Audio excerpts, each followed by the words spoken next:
Saviez-vous que le sel, cette substance si commune dans nos cuisines, est également un allié puissant contre la glace en hiver? Vous avez sûrement déjà vu des camions répandre du sel sur les routes enneigées. Mais avez-vous déjà réfléchi au pourquoi de ce geste? Pourquoi le sel fait-il fondre la glace, même lorsque les températures sont glaciales? La réponse est aussi fascinante qu'inattendue, mêlant chimie et physique de manière surprenante. Restez avec moi, car nous allons percer ensemble les secrets de ce phénomène. Pour comprendre pourquoi le sel fait fondre la glace, commençons par parler du point de congélation de l'eau. Comme vous le savez probablement, l'eau pure gèle à 0 degré Celsius. À cette température, les molécules d'eau s'organisent en une structure cristalline solide, formant de la glace. Cependant, ce point de congélation n'est pas une constante immuable. Il peut être modifié en ajoutant des substances à l'eau. C'est ici que notre ami le sel entre en jeu. Lorsque vous ajoutez du sel sur la glace, il interfère avec le processus de congélation de l'eau. En termes simples, le sel empêche les molécules d'eau de s'organiser en un réseau solide, ce qui fait baisser la température à laquelle l'eau gèle. Ce phénomène est connu sous le nom de dépression du point de congélation. Ainsi, en présence de sel, l'eau ne gèle plus à 0 degré Celsius, mais à une température plus basse, par exemple moins 5 degrés ou même moins 10 degrés Celsius.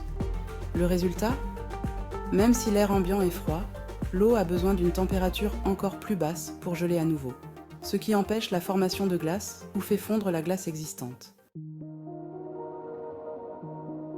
Mais comment exactement le sel modifie-t-il la structure de la glace? Plongeons un peu plus profondément dans la chimie. Le sel de table est composé de chlorure de sodium. Lorsque le sel est ajouté à l'eau, il se dissout en séparant ses ions sodium et chlorure. Ces ions se dispersent parmi les molécules d'eau et perturbent les liaisons hydrogènes qui permettent aux molécules d'eau de s'organiser en structure cristalline solide.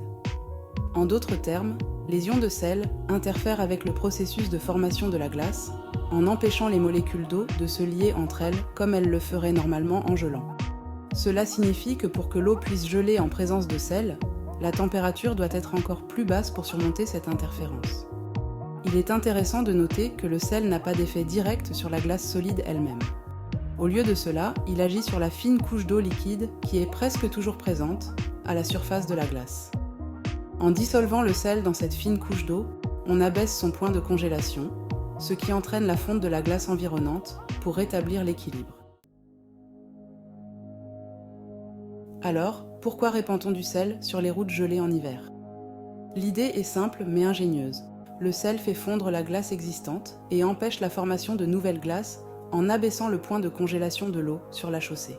Cela crée une sorte de boue neigeuse, un mélange de neige fondue et d'eau salée, qui reste liquide à des températures où l'eau pure gèlerait. Ce mélange rend les routes moins glissantes et plus sûres pour la circulation.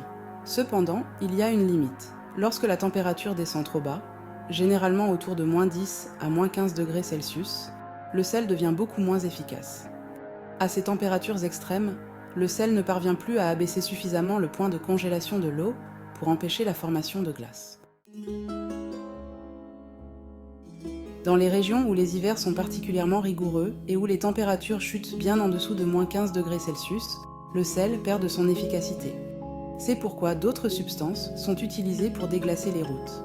Le chlorure de calcium est une alternative couramment utilisée. Il a la capacité d'abaisser le point de congélation de l'eau à des températures aussi basses que moins 30 degrés Celsius.